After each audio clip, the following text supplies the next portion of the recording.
Boa tarde! Estamos aqui mais uma vez ao vivo pela rádio Ativa FM com o nosso Pode Axé. Uma boa tarde a todos os ouvintes. Agradecemos muito a presença de vocês aqui ao vivo conosco. Hoje nós estamos aqui com o Babá Felipe, do perfil Macumba Carioca RJ, uma pessoa maravilhosa nesse programa, né? Nós trouxemos aqui porque ele tem muita coisa a mostrar pra gente da Macumba Carioca. E gostaria que você se apresentasse para o público, Felipe, falasse um pouco da sua trajetória, um pouco da sua caminhada. Olá, boa tarde a todos. Muito obrigado a vocês aí pela oportunidade. De antemão, me desculpa a voz que eu estou um pouco rouco, tá? Mas eu desempenho o trabalho que eu chamo com dois significantes, né? Que eu costumo, assim, falar, né? Que é resistência e ressurgência. Então, eu faço esse trabalho tanto de resistência da Macumba Carioca como de ressurgência, né? Que é um trabalho que eu faço realmente de trazer à tona novamente o nome da Macumba Carioca, a prática da Macumba Carioca e a resistência como um pilar de a gente conseguir ter uma sustentabilidade no culto de Macumba Carioca e colocar a Macumba Carioca no mesmo patamar dos outros cultos de matriz africana, né? Como Umbanda, Quimbanda, Candomblé e dos cultos africanos também que temos no Brasil, né? Que é o Xixelabá, Ifá e tudo mais. Tem Batuque, tem Jurema, né? Tambor de Minas. Então, religião que não falta pra gente aqui, falta, né? Tem um monte. Então por que não ter também a Macumba Carioca como religião, né? Então eu desempenho esse trabalho. Então assim, a minha trajetória ela começa desde a minha primeira infância. Logo aos 6 anos de idade eu comecei minhas primeiras manifestações espirituais, né? Então minha primeira incorporação foi com o Egum da minha família, que hoje venceu o Aparacá, né? Boa, coisa boa. Então eu sempre tive esse contato muito íntimo com os ancestrais, né? Não por acaso eu faço culto Egum e faço culto a Macumba Carioca. Então com essa questão realmente afro-brasileira, né? Da gente que tem a nossa ancestralidade africana também, né? Eu venho de uma família por parte de pai, de avó paterna, todos negros, então descendentes realmente de escravizados, e da nossa parte ameríndia, né? Brasileira, nativa também. Então esse contato com a ancestralidade desde a minha primeira infância, mas o meu primeiro contato de fato com religião de matriz africana foi no Candomblé, né? Que minha tia tem uma casa décadas e décadas de Candomblé aberta, então é ali que eu tive esse primeiro contato. E desde lá eu estou sob a influência desses ancestrais, até que eu chegasse no meio de iniciações a orixá, no meio de tudo isso, desse start que eles me deram de ressurgir a Macumba Carioca, fazer a Macumba Carioca resistir, né, com o imperativo das práticas ancestrais, né, das medicinas ancestrais afro-brasileiras, né, sem o imperativo cristão, sem o imperativo do sincretismo, né, sem que a coisa branca, né, tivesse ali sobre os nossos ancestrais, os nossos orixás, sem que o sincretismo estivesse ali determinando como as coisas aconteceriam, né? Então, quando eu falo de resistência da Macumba Carioca, eu falo por uma ótica daquelas práticas que, primeiramente, os escravizados praticavam, né? Que a roda de Macumba começou lá com eles. Sim, sim. Logo após chegar no Cais do Valongo, no Rio de Janeiro, que é o maior porto, né? Ao chegar e comércio de escravos, tanto em Bahia, mas Macumba a gente está falando de coisa carioca do Rio, né? Então, até passando pelos negros alforriados que também faziam roda de Macumba.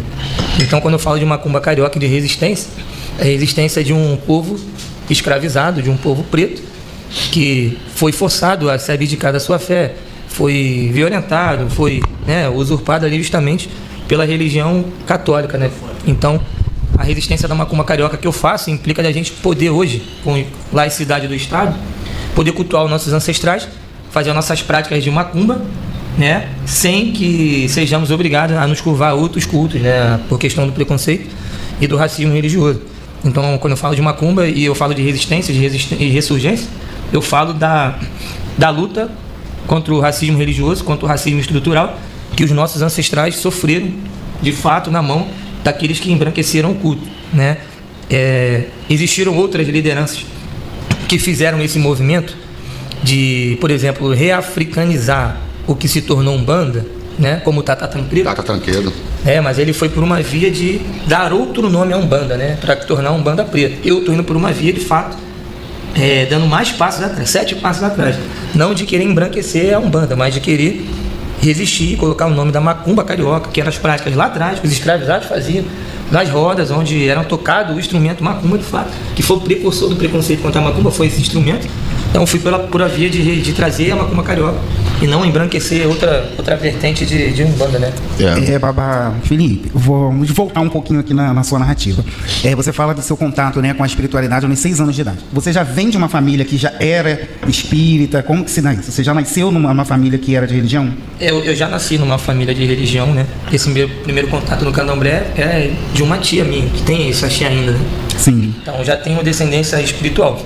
Então sua família já era iniciada dentro do culto, já veio de uma família iniciada. Né? E como eu, na minha família, exemplo, parte de pai da minha avó, majoritariamente são negros, e a minha avó, ela sempre me deu notícia da escravidão através da mãe dela, da avó dela. Sim. Então eu cresci ouvindo muita história de escravidão numa família, no centro do Rio de Janeiro, que é onde eu fui nascido e criado, que é Morro da Providência. Sim. Que foi a primeira favela do Brasil, criada por escravos, né? Sim. Então eu nasci e cresci nesse lugar, numa família de negros e numa família que já era de axé. Então eu herdei tanto né, desse povo escravizado, como eu também herdei a parte negativa da ancestralidade, que é a gente sofrer preconceito, a gente ter a nossa dificuldade para ter liberdade de culto. Então a resistência, a luta contra o preconceito, contra o racismo e principalmente as pautas sociais, foi o que a ancestralidade me incutiu de fazer, né? Sim, e você chegou a ser iniciado na religião? Você se iniciou jovem? Como é que é essa trajetória? Então, esse meu primeiro contato, né? Fala um pouco dessa, talvez assim, dicotomização entre os cultos que eu pratico. Sim. Porque existe o nosso lado de ancestral, quando a gente fala de espírito desencarnado, que a gente chama de Egum, sim, né? E tem o lado de Orixá. Mas o que me levou a adentrar primeiramente ao candomblé, até que eu me iniciasse no candomblé, que também sou iniciado no candomblé, foi uma manifestação de um Egum familiar. Sim. É curioso que esse Egum, ele era meu primo e ele morreu de forma brutal. Coisa assim de Exu mesmo, né? Hoje ele só não virou Exu porque ele tá no lado de Egum ali, né? Mas ele morreu de tiro e facada. E eu, como criança, foi uma coisa muito impressionante. E ele era o grande Poiano. Ele me ensinava a limpar cabrito, ele com 5 anos, tudo mais. Depois que ele morreu, ficou aquela agitação na família, eu passei a ver ele, conversar com ele. Então passava muito mal, conta da energia. Então a minha mãe, primeiramente, leva para o hospital, né? Meu pai, como é militar, corre para o hospital do exército. Não tem nada, né? Leva no psicólogo. E as manifestações aconteciam. Até que um dia, eu junto de outro primo meu, que sabia coisas que aconteceu nesse meio da morte desse meu primo, eu dormi. Quando eu acordei, esse meu primo estava chorando. Por que você falou isso? Então ele pegou a minha cabeça e falou coisas para essa outra pessoa. Sim, que só ele sabia. Então foi aí. E eu passei mal nesse dia. E aí você chegou a se iniciar no candomblé? Aí eu fiz aquele chamado borifeitura do candomblé. Do candomblé, sim. Aí fiz para Obalaê e Ançã, né? Aí foi a minha entrada dentro do culto religioso. Até que depois, posteriormente, eu me iniciasse em Ogum, no candomblé de Ariqueto, e depois migrasse para o Ifá, até eu me tornar hoje quem eu sou na espiritualidade, né? Sim.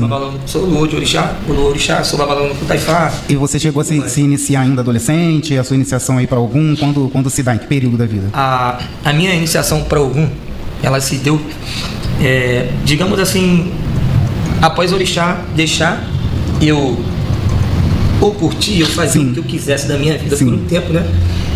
E que ele falasse assim, agora já fez o que você tinha que fazer. A hora de responsabilidade. Aí você estava com mais ou menos qual idade? Seguir o legado, né? Eu estava, sem precisar, 20 e poucos anos. Já adulto ali no final da vida adulta. No início da vida adulta. Dentro desse intervalo entre uma vertente do candomblé e outra, eu praticava só o que é a macumba carioca, né? Então praticava só... Porque no caso, a macumba carioca já era praticada na sua família?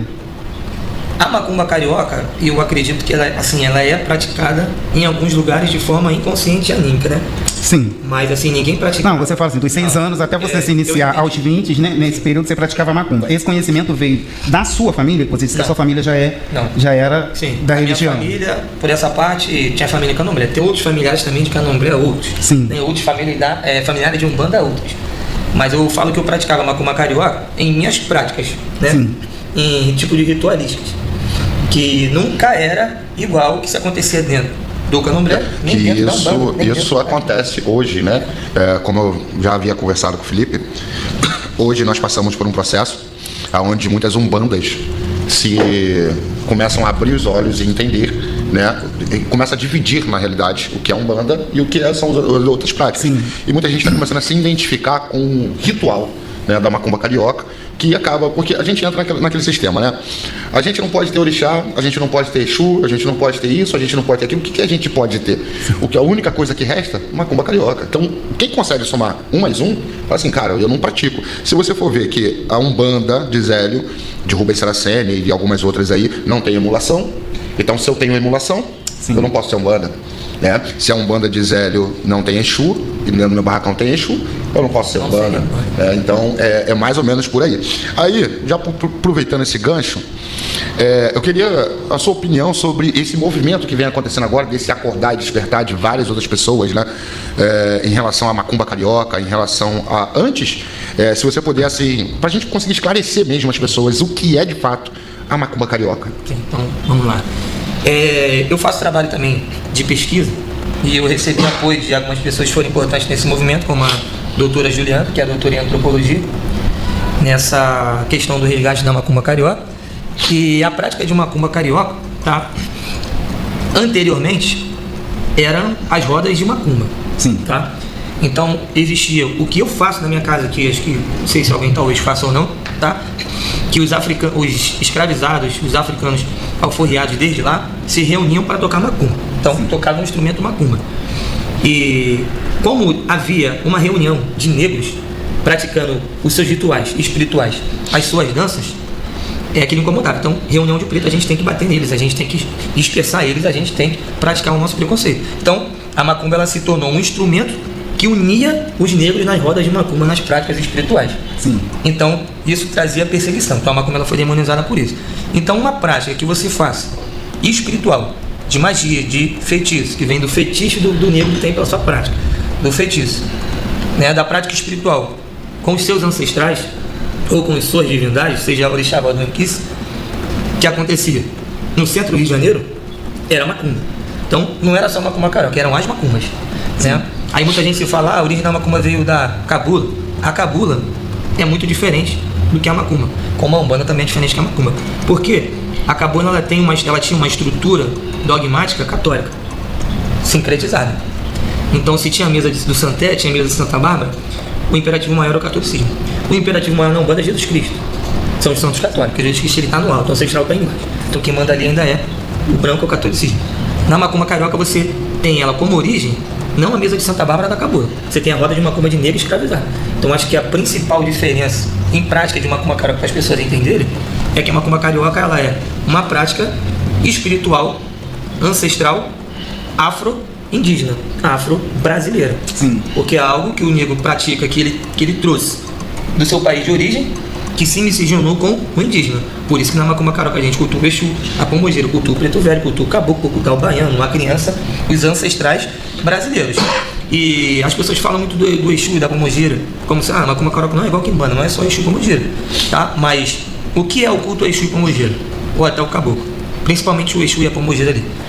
É um culto da ancestralidade brasileira espelhada nas formas ritualísticas de orixá, Vodun e Inquice. Então veio tudo da África, porque o brasileiro não lavava pedra com erva para despejar sangue, não botava tridente em tupi, em qualquer divindade dessa brasileira, ele não pegava a terra de um monte de lugar, ele não se falava de encruzilhada, ele não colocava fava, ele não colocava alguidar, não colocava cabaço, não colocava nada disso. Então tudo que se pratica dentro do culto de macumba é para você cuidar da sua ancestralidade brasileira ou afro-brasileira, porque nós somos descendentes de negros também.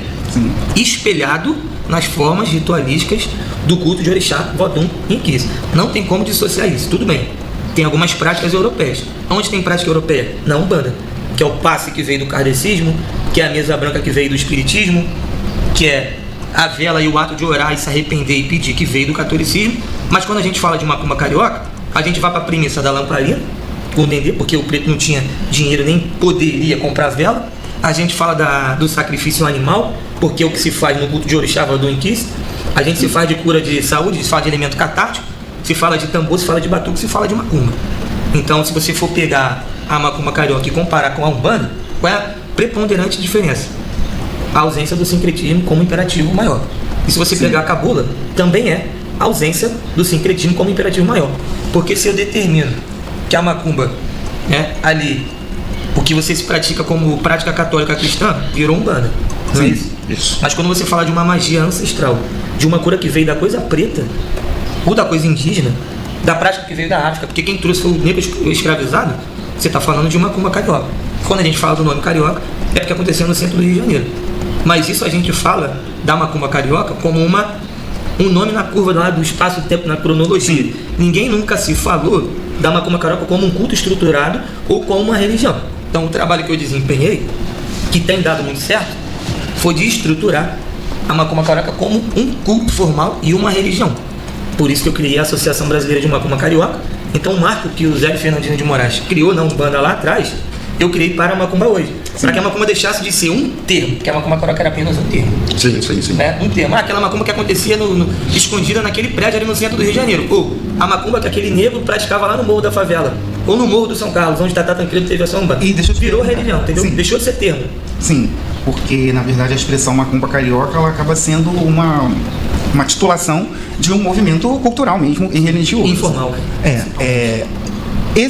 O conglomerado desses saberes que vai estruturar a filosofia do que é a macumba carioca, assim como seus dogmas, ele vem do seu conhecimento, ele vem da onde? De onde? Da vivência com as pessoas do morro, das pessoas do centro. Como isso é organizado, esse montante, esses saberes? Então, esses saberes, eles são ancestrais. Então, quando eu falo que são ancestrais, porque eles vêm da ancestralidade. Então, eles vêm da Casa das Almas.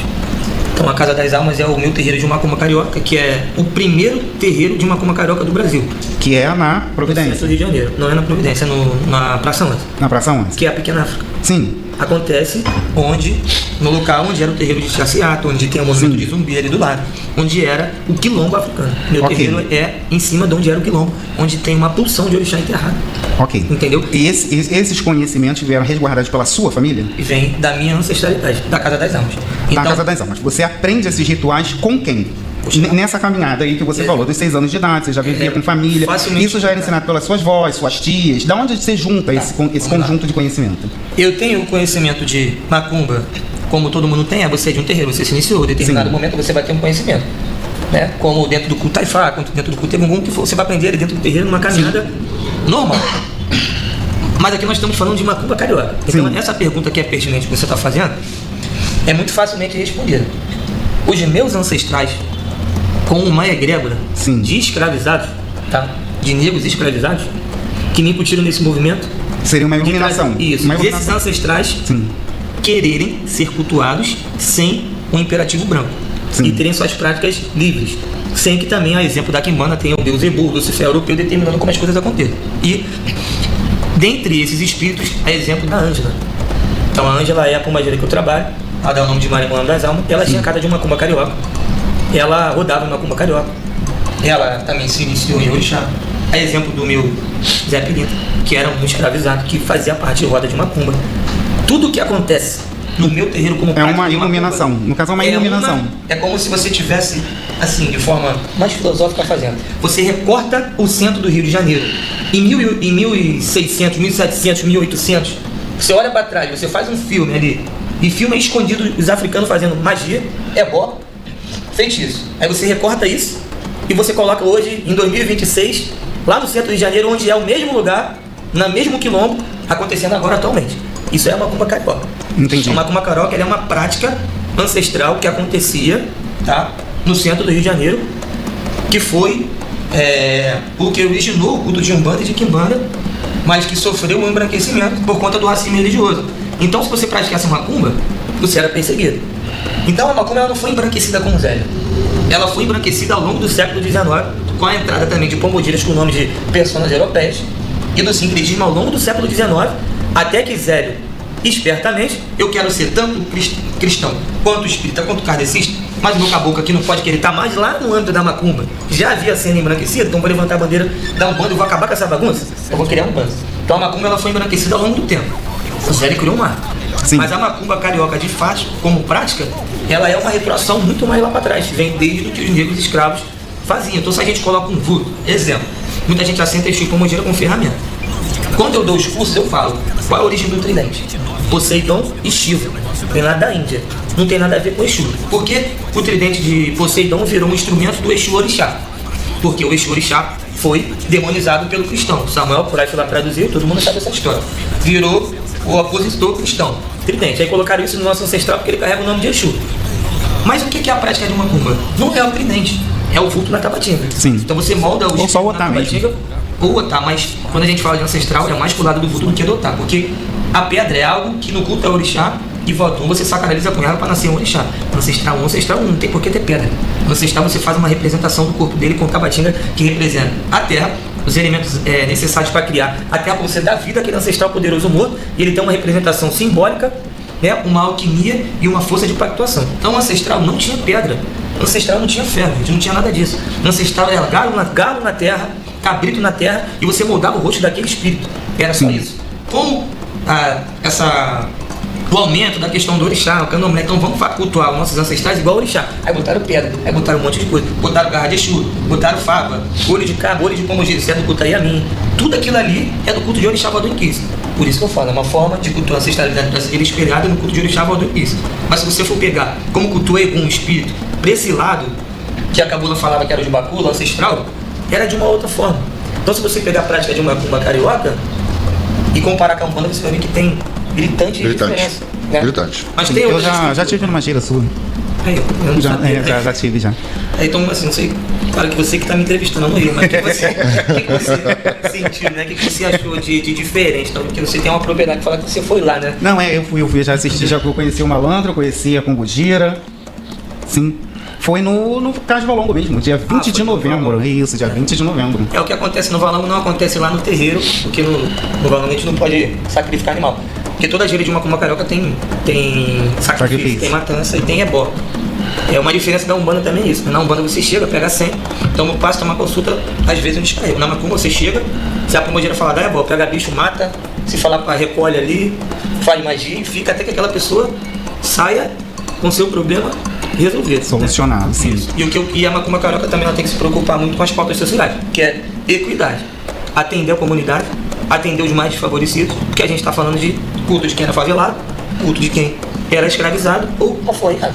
Isso de pauta social de minoria, Sim. não elitização. Eu vou te falar que você tem um trabalho aí monstruoso pela frente, porque quando a gente vai falar, não só da macumba carioca, mas quando a gente vai falar das macumbas do Brasil, né, a gente vai ver uma rama de divergências, né, ritualísticas até. Dentro da Umbanda, isso é comum, né? Comum, variedade. Variedade normal. E se a gente for ver Queto, às vezes quando a gente pega alguém, não, mas no Queto tal não faz assim, no Queto tal, então é uma briga, você vai ter uma briga aí, porque entre todas essas variantes que eu acabei de falar, a gente quando a gente vai falar de macumba carioca, já é algo, né, como recentemente eu fui no podcast e falei que eu era de macumba carioca, justamente por ter esse entendimento, né. Antes disso eu já tinha o Lemô, já tinha conversado com o Lemô, eu e o Lemô aqui a gente já tá um tempinho, já tem um ano, já 2, que a gente conversa, então eu sempre venho pontuando isso, e dentro da macumba carioca, se a gente for ver, não desse seu formato, mas se a gente for olhar para o formato anterior, a gente vai ver muito disso. A minha mãe de santo, é muito dessa divergência, né? A minha mãe de santo, ela tinha 70% do que você acabou de falar, 70% a 80% do que você acabou de falar. Né? Só que, como eu costumo dizer, né, a macumba carioca, ela, de um certo momento, ela se introduz ali no meio da Umbanda para poder tentar resistir ali, reviver ali, né? Então, assim, é uma luta constante. E aí eu faço a pergunta para você. Provavelmente você deve ter algum planejamento para o futuro, né? Então, aonde você, como que você pretende, qual é o método que você pretende aplicar para que esse movimento cresça como religião? Você tem essa ideia ou só está deixando rolar? Tenho essa ideia, já executei essa ideia e já executo essa ideia. Então eu criei a Associação Brasileira de Macumba Carioca, então institucionalizei a macumba como uma religião, registrei o nome, né, da Macumba Carioca, a sede do Estatuto é a Casa das Almas. Então, eu criei a associação para quê? Primeiro, para que a Macumba Carioca se tornasse uma religião, assim como as outras religiões são também.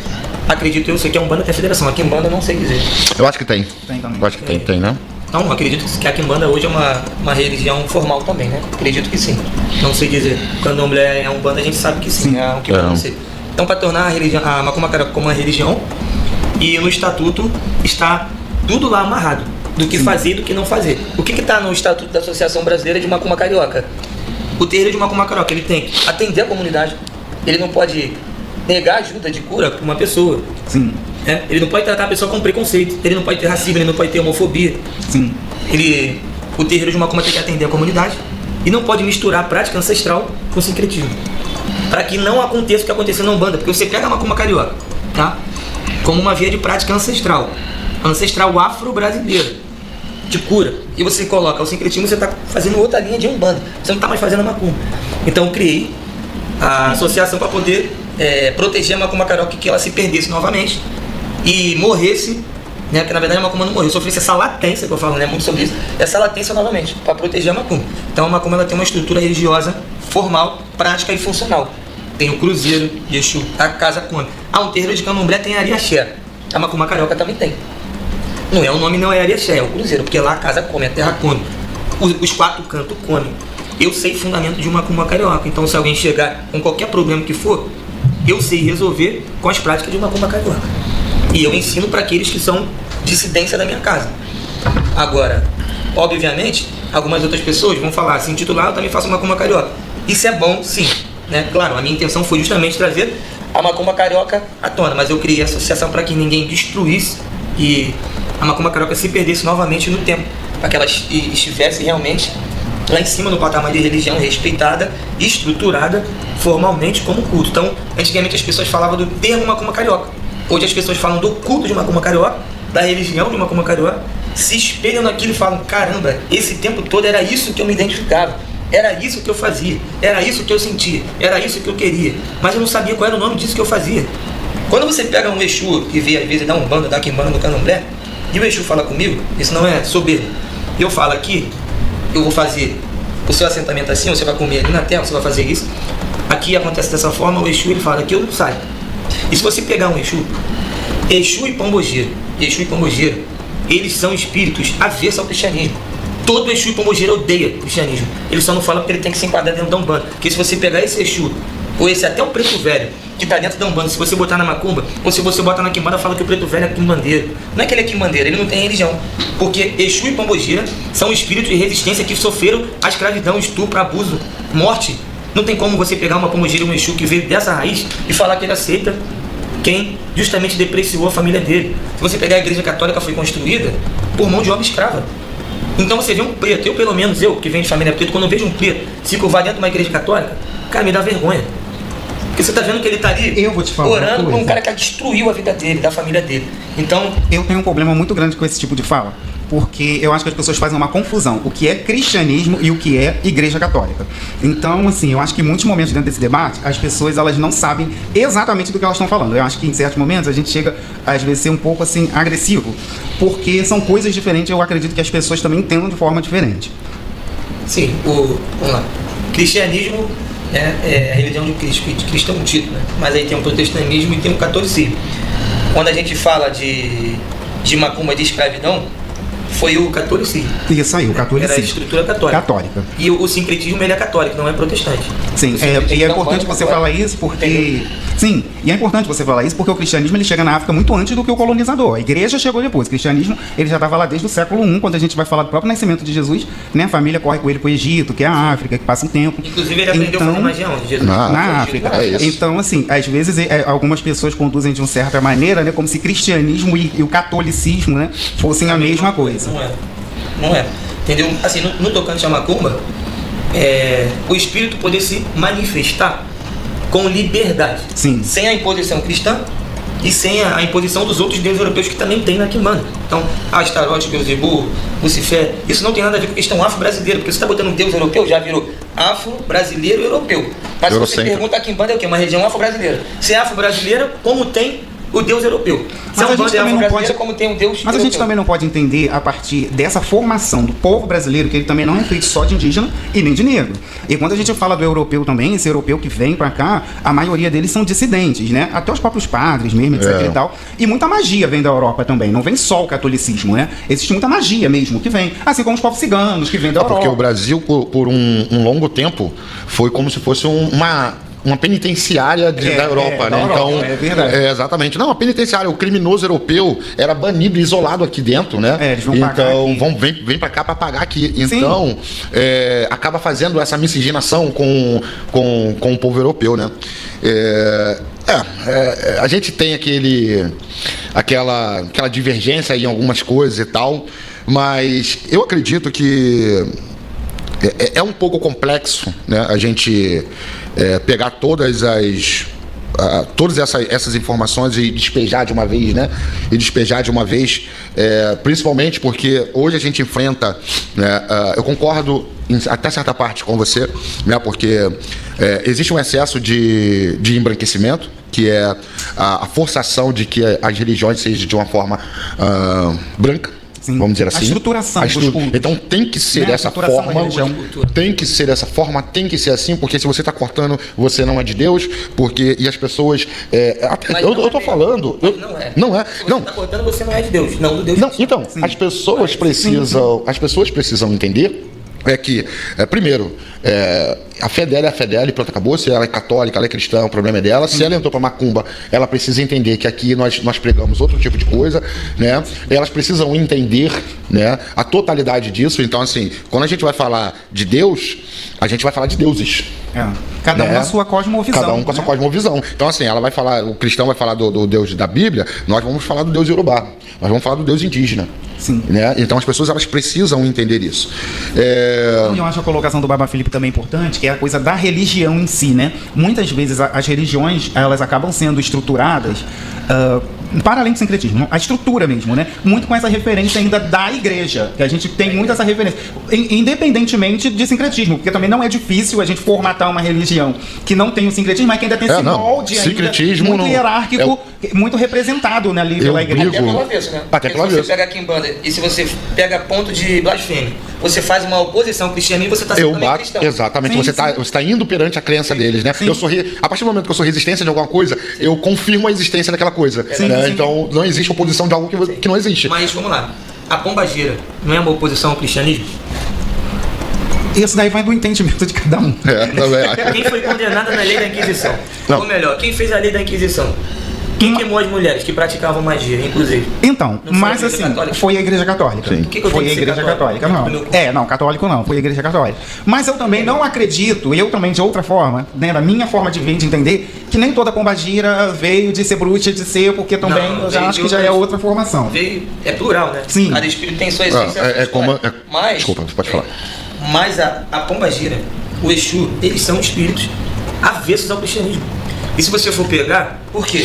Porque eles estiveram lá nessas agressões, eles estiveram lá na escravidão, eles sofreram na mão do católico.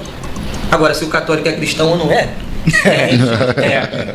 De Cristo, a gente sabe que Jesus não tem nada a ver com isso. Eu falo até, teve uma... Não tem problema nenhum com ele, mas os devotos deles, infelizmente... O problema é o fã-clube. Jesus é bom, fã-clube é que a gente diz. Se você olhar a Bíblia, que é o manual do cristão, que estrutura a religião católica ou a protestante, a Bíblia, o que você encontra dela? Misoginia, hipocrisia, escravidão, racismo. Isso tudo tem dentro da Bíblia. Sim, sim. Entendeu? E tem ódio, tem perseguição. Então isso tudo tá lá. E você só tem notícia de Jesus por conta da Bíblia. Então eles não são tudo farinha do mesmo saco? É igual teve um embate ano passado com um famoso irmão aí da internet, né, que eu e a Lacá tivemos juntos, né? Acho que foi nesse período que a gente acabou se conhecendo, sim, né? Sim. O que tem o nome de uma roupa, né, ritualística, eu não vou pronunciar o nome dele aqui, que eu não quero dar hype pra ninguém. E aí, num dos cortes, eu falo sobre João de Camargo, né, que constrói uma igreja, a primeira igreja negra do Brasil, né? E o problema justamente é essa questão do preto velho, naquela época, né, que a gente debateu a questão do preto velho cristão, né, que a gente acaba esquecendo também, Felipe, das gerações após a chegada aqui, né? Então chega um montante de negros, né, raptados da sua terra natal, e eles começam a procriar aqui de alguma forma, ou através do estrupo, ou consentimento, mas existe uma procriação, e isso formou a nossa população, né? Isso formou o nosso Brasil, e muitos desses negros que hoje descem como preto velho nasceram aqui. Sim. Não necessariamente vieram de lá para cá, né? E alguns deles, por força ou não, né? Eu acredito até que é 90%, vamos dizer, por força, forçado mesmo, né? As mães ou as avós foram obrigadas a acreditar no cristianismo, né? Só que essa criança nasceu ouvindo aquilo, né? Então, quando a mãe parte, porque naquela época uma avó devia ter o quê? 40 anos de idade, já beirando a morte, né? Quando chegava isso tudo, né? Que o máximo ali era 25, 35 anos. Quando essa mãe parte, ou quando essa criança é desgarrada da mãe para ir para um outro lugar, essa criança ela cresce com esse cristão forçado, que ela mesma não sabe que é forçado, e acaba adaptando. Então, assim, eu acredito nisso do preto velho, muitos pretos velhos não serem adeptos ao cristianismo, mas eu concordo que tem um ou outro aí que vier dessa era e que vai trazer um pouco ali. Tem alguns que nem trazem o nome Cristo em si, né? Mas acabam simbolicamente trazendo ali alguma coisa de suas vestimentas. Experiência com ele, né? Não, e Pega no mesmo dia, vai lá no terreiro de Umbanda, esse preto velho cristão, fala assim, vou acordar o senhor agora, vou chamar o senhor daqui a pouco. Chama ele no terreiro de Quimbanda, no terreiro de Macumba, vê se ele não vai mudar. Porque o que acontece? Às vezes ele não é cristão, ele só está reproduzindo o que é dogma daquela estrutura religiosa. Então ele sabe que ali, os preto velhos e as pessoas, a cabeça do médium observa o quê? A pombagira falando pito, o preto velho fazendo o sinal da cruz, ele incorpora e reproduz aquilo Osmose, né? que está dentro daquele meio religioso. É por isso que o preto velho se manifesta dessa forma. Eu trabalho com uma preta velha, ela é Maria da Angola, e ela fala que ela é filha de um Mulu, e ela nunca fez sinal cristão. Mas talvez se ela estivesse trabalhando dentro da Umbanda, ela ia ver que para ela ter um espaço de culto, de trabalho dentro daquele culto religioso que é cristão, não é isso? Que tem um sincretismo de Maria, ela ia ter que também fazer o sinal da cruz.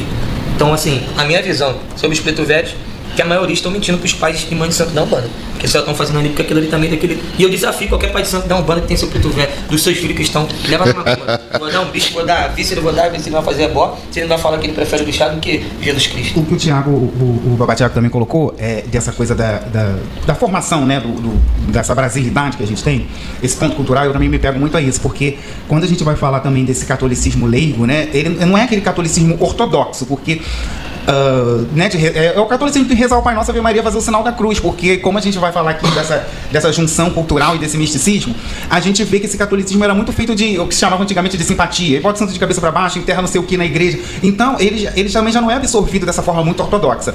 E um reflexo cultural que a gente tem disso, quando você fala de preto velho, vocês falam de preto velhos, que são os que não são, eu me recordo muito das benzedeiras que a gente tem no Nordeste, que são guardiãs de um saber muito grande do conhecimento ancestral, de erva, de tudo, e que junta isso também com reza, com o sinal da cruz, e que tem uma grande representatividade e importância dentro daquela cultura, né, de forma muito regional, que muitas vezes as pessoas procuram primeiro a benzedeira, a rezadeira, antes de procurar o médico, mas que antigamente eram parteiras, isso, né? Também, que acaba tendo essa mistura. Então, em alguns momentos, quando, né, se fala dessa...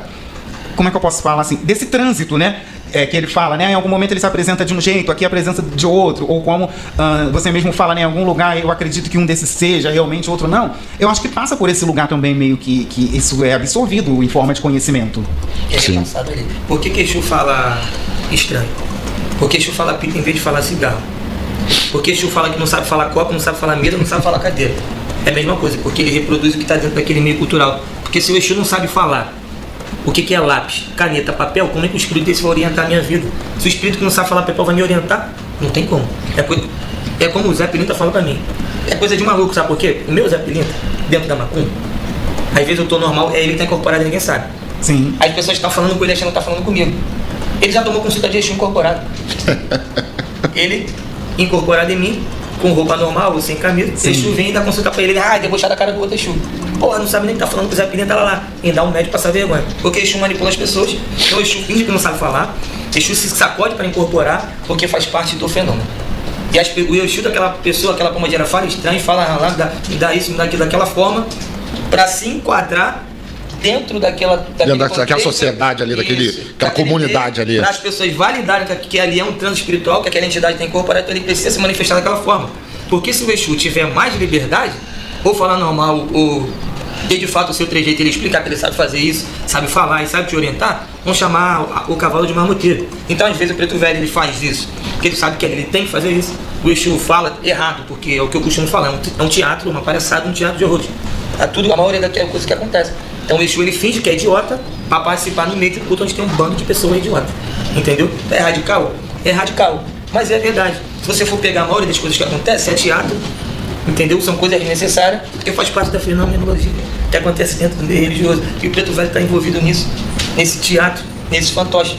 Mas para quem tem os olhos profundos, a egrégora ancestral de conhecer de fato esses espíritos, conhece a manifestação real, conhecem o que eles fazem, a profundidade do que eles fazem, por isso que visão espiritual não é para qualquer um. A maioria das pessoas ficam nessa visão limitada de Exu, desse espírito. Quem tem a visão profunda vão saber que eles são uma outra coisa e que eu afirmo, que eles odeiam o cristianismo. E quando você fala isso, me remete a uma coisa que é o Frei Luiz, né? Você já deve ter ouvido falar no Frei Luiz. Frei Luiz é bem famoso, né? É uma casa espírita também, muitos artistas frequentam lá, o Alcione, o Barra Malha, enfim, que faz esse tratamento, né? E no Frei Luiz, justamente, a gente tem esse tipo de entendimento, né? Que muitas vezes a pessoa chega lá e o médium tá vestido, psicografando, e ela diz, não, eu sou a vovó Cambinda, que eu vou lá com você, fala, reconhece as pessoas e realmente fala isso, né? Lá eu tenho que me comportar desse jeito, aqui eu me comporto de outro jeito, enfim. Isso não seria um universalismo? Olha, talvez sim, porque na verdade a espiritualidade não tem religião. O espírito não tem religião. Ele se manifesta através dos cultos religiosos. Sim. Dentre a estrutura religiosa daquela forma. É um exemplo. Sei que você cria uma religião aqui agora. Fala que é espiritismo de não sei de onde. Aqui tu vai se manifestar no papel. Tu cria outra religião. Aqui você vai se manifestar no bozo. Tu cria outra religião. Tu vai se manifestar na incorporação. Mas fazendo até esse certo limite. Tu cria outra. A tua incorporação tem um limite maior. Aqui você vai trabalhar para uma coisa. Aqui você pode trabalhar para várias coisas. Quem determina como os espíritos vão se manifestar, para onde eles serão direcionados, como vai acontecer, é a gente. É a gente que cultua. Nós estruturamos o culto religioso. Não são Sim. eles. Então as pessoas, ele tirou isso da onde? Tirou da cabeça dele? Tirou da espiritualidade? Gente, quem criou toda a religião foi o homem. Sim. Tudo foi o homem. Então a espiritualidade, ela respeita, ela se encaixa dentro daquele culto quando ela vê que aquela coisa faz sentido, que aquilo ali está sendo usado por um viés espiritual sério, né, de um tratamento espiritual, a espiritualidade responde. Mas quem cria somos nós, eles se enquadram dentro das caixas. E a maioria das caixas, né, dos rótulos que tem desses espíritos são horrendos. E a maioria são, sim, grande parte são até patéticos. Dentro dessa linha de pensamento aí, a gente não estaria aí anulando então essas origens culturais? Tudo que acontece dentro de todas essas religiões está envolvido dentro de uma cultura. Sim. Mas uma cultura que ela foi se adaptando, que uma hora ela pode perder a identidade. Certo? Não, mas quando você fala que o espírito transita, se aqui ele pode se apresentar de um jeito, ali ele fala enrolado, ali ele se veste de índio, quando esse espírito, na verdade, ele está aí acima do cultural? Ele está envolvido no cultural. Em cada cultura ele se apresenta de uma maneira. Vamos lá, vou tentar fazer uma analogia de forma Sim. que você entenda. Não sei se você é nascido e criado em comunidade ou periferia. Não necessariamente. Não necessariamente. Ou ele.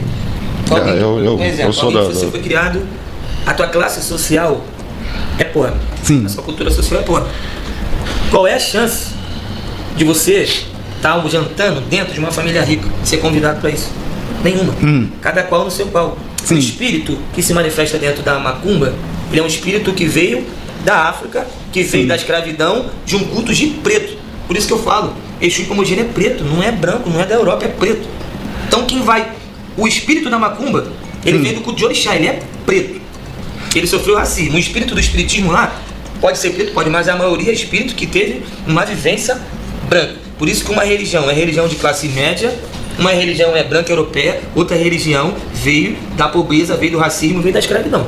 Então o espírito que veio do racismo e da escravidão vai pegar o descendente do escravo, que é você que é preto, Sim. sou eu que minha avó é preta, minha família é preta, que é ele que é negro, ou um branco que está Então... dentro do contexto cultural religioso do preto. Então você está no terreiro, você está fazendo uma coisa de preto, escravizado de preto, de africano, descendente de africano. Então o espírito que se manifesta na cultura do preto vai estar na cultura do preto. A religião do branco vai estar na religião do branco. Entendeu? Então essa apresentação dele não tem nada a ver com a sua origem cultural. Olha só, porque você está tirando, você está pensando, você está fazendo uma analogia de você tirar o preto velho, o Exu, e levar ele para um outro tipo de culto. Não. Quando você fala assim, por exemplo, o meu preto velho, o meu Exu, ele vem aqui, ele fala errado porque ele está aqui. Sim. Na religião do preto que formatou nesse teatro. Aquilo é uma manifestação. Você acha que aquilo é só uma forma que ele tem de se apresentar para aquele público? Ou aquilo seria trazendo de alguma forma uma expressão cultural daquilo? Porque quando você fala assim, às vezes o meu malandro chegar no outro lugar, ele não vai ficar sem camisa, ele vai ficar normal. Eu entendi, perfeito. Entendeu agora? Agora só sim, esse é o ponto. É muito fácil de você entender. Você já viu aquela pessoa que está fazendo desenvolvimento mediúnico? Que chegou um Exu, uma pomojeira. Você taca no chão, a pessoa passa mal. Sim. E ele vem de uma forma muito mais bruta. Sim. Depois ele vai se modulando. Ele chega mais tranquilo, ele já sabe o que fazer, ele sabe o que pedir, como pedir. ele já sabe o que ele pode, o que ele não pode. Ele sabe até a hora que ele pode forçar um limite, a hora que ele tem que recuar. Ele vai se moldando, se adaptando dentro daquele culto religioso. Então o espírito ele fica bruto, ele chega bruto, ele observa como acontecem as coisas ali, ele passa a se manifestar dentro da doutrina daquela egrégora. Então se ele é um espírito que ele sabe fazer, que a competência espiritual dele é fazer um determinado reboque, precisa de um cabrito, mas se ele sabe que não, não dá, ele poderia falar assim, não vou lá. Pô, mas é melhor eu ir e dar uma consulta do que eu não ir lá e não fazer nada, ou esperar esse cara e estar lá no outro lugar que eu possa dar um cabrito. Então por isso que o Exu muitas vezes tira a pessoa da Umbanda. Que a vida da pessoa tá parada e tá na Umbanda, porque o Exu tá precisando de lugar, precisando de assentamento, é bom. Então, você pega esse espírito, ele tá na Umbanda, respeitando a lei cristã. Tem Pai Nosso lá, gente, tem Pai Nosso. É horrível, inclusive. Tá?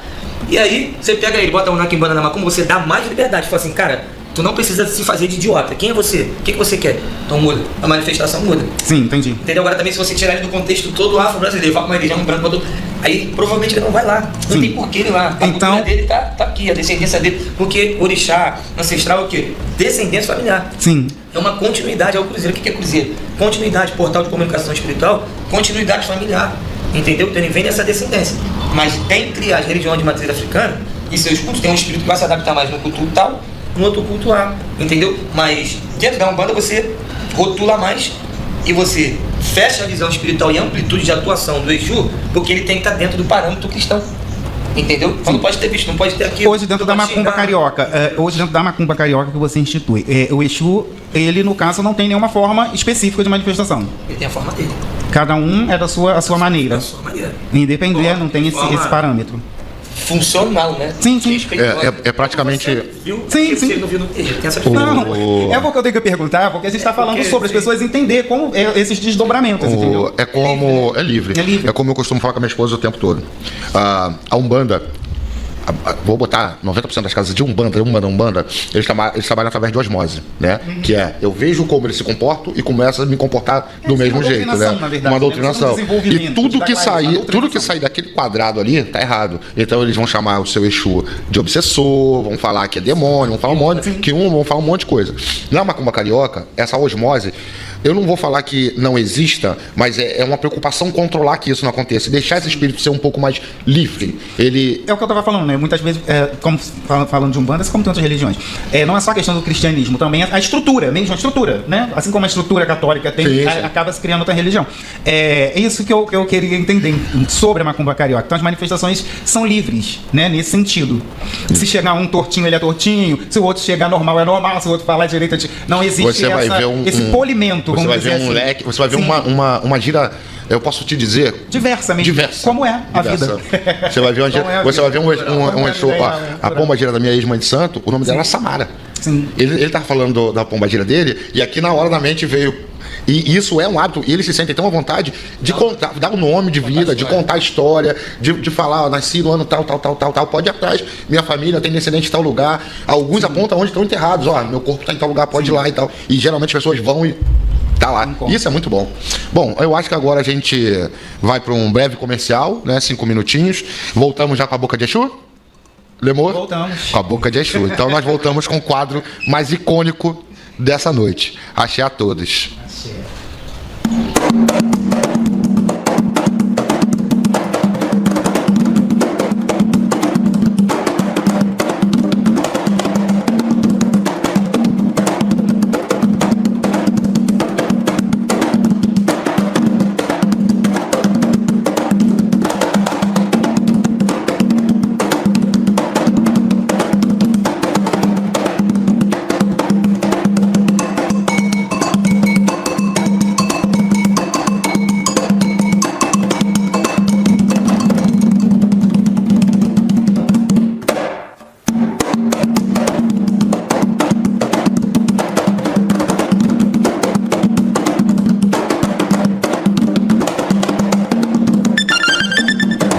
horas e 8 minutos. Não toque no seu rádio. A melhor música na melhor rádio. Volta daqui a pouco. Não saia daí. Ativa FM. Apoio cultural. 9 de cada 10 pessoas escutam rádio a cada semana. Provavelmente 9 entre 10 consumidores do seu negócio também ouvem.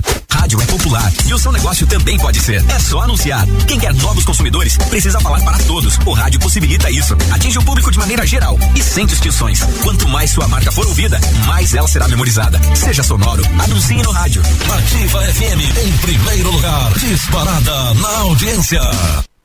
Viva em meio à natureza com clima de fazenda e estrutura de clube. Conheça o Reserva dos Ipês em Cachoeiras de Macacu. Lotes de 240 a 650 metros quadrados com infraestrutura completa e localização privilegiada. Ideal para morar ou investir com alto potencial de valorização próxima aos principais centros urbanos do Rio. Entre em contato e antecipe-se ao lançamento. Telefone 967806224. Realização Abovian.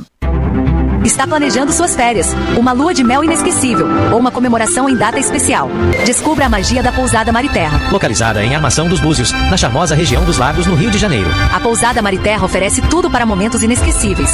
Suítes de luxo, master e standard com ar-condicionado, frigobar, TV a cabo e Wi-Fi.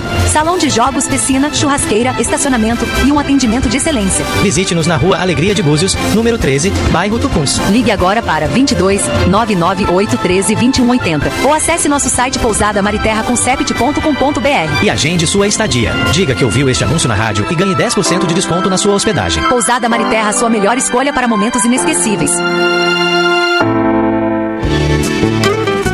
Atenção caxiense, tem novidade real pra você. A Real Pax, empresa com mais de 70 anos de tradição, está com loja no centro de Caxias. Venha nos fazer uma visita na Avenida Presidente Vargas, 208 no centro. Lá você encontra planos a partir de R$ 1,50, sem limite de idade, sem taxa de adesão. E ainda, plano para o seu pet clube de vantagens com mais de 300 empresas, com descontos para você economizar e usar o seu plano em vida. Quer mais? Sorteio mensal de até R$30 mil em dinheiro. Compramos suas carências. Venha conhecer a nossa loja na Avenida Presidente Vargas, 208 no centro. Assine e ganhe um brinde especial. Você também pode ligar ou chamar no Real Zap 0800 703 0236. Assine Real Pax. Gente cuidando de gente.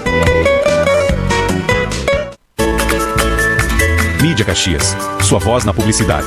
Está buscando a melhor forma de divulgar sua loja, seus produtos ou serviços? A Mídia Caxias tem a solução perfeita para você. Gravações de comerciais de alta qualidade, lojas e negócios locais, carros de som que chamam a atenção do seu público, campanhas publicitárias impactantes. Transformamos sua mensagem em impacto e resultados.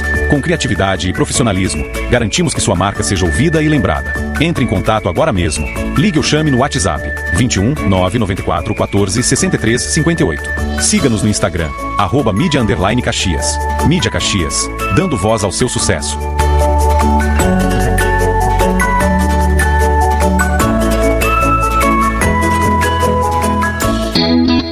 Você sabia que nossa emissora é líder de audiência no aplicativo Radiosnet? Isso mesmo. Baixe agora o aplicativo de rádio mais leve e rápido para celulares e ouça nossa emissora em qualquer lugar do planeta. Radiosnet.com. Ativa, ativa, ativa. Ativa o amor, ativa o perdão, ativa a amizade, ativa a emoção, ativa a paz, ativa a alegria, ativa. Não toque no seu rádio. A melhor música na melhor rádio. Volta daqui a pouco. Não saia daí. Ativa FM. Apoio cultural. 9 de cada 10 pessoas escutam rádio a cada semana. Provavelmente 9 entre 10 consumidores do seu negócio também ouvem. Rádio é popular e o seu negócio também pode ser. É só anunciar. Quem quer novos consumidores precisa falar para todos. O rádio possibilita isso. Atinge o público de maneira geral e sem distinções. Quanto mais sua marca for ouvida, mais ela será memorizada. Seja sonoro, anuncie no rádio. Ativa FM em primeiro lugar, disparada na audiência. Viva em meio à natureza com clima de fazenda e estrutura de clube. Conheça o Reserva dos Ipês em Cachoeiras de Macacu. Lotes de 240 a 650 metros quadrados com infraestrutura completa e localização privilegiada. Ideal para morar ou investir com alto potencial de valorização próxima aos principais centros urbanos do Rio. Entre em contato e antecipe-se ao lançamento. Telefone 967806224. Realização Abovian. Está planejando suas férias, uma lua de mel inesquecível ou uma comemoração em data especial?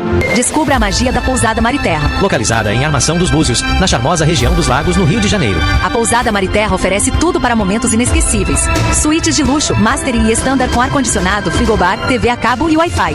Salão de jogos, piscina, churrasqueira, estacionamento e um atendimento de excelência. Visite-nos na Rua Alegria de Búzios, número 13, bairro Tucuns. Ligue agora para 22 998 13 2180 ou acesse nosso site pousadamariterraconcept.com.br. E agende sua estadia. Diga que ouviu este anúncio na rádio e ganhe 10% de desconto na sua hospedagem. Pousada Mariterra, sua melhor escolha para momentos inesquecíveis.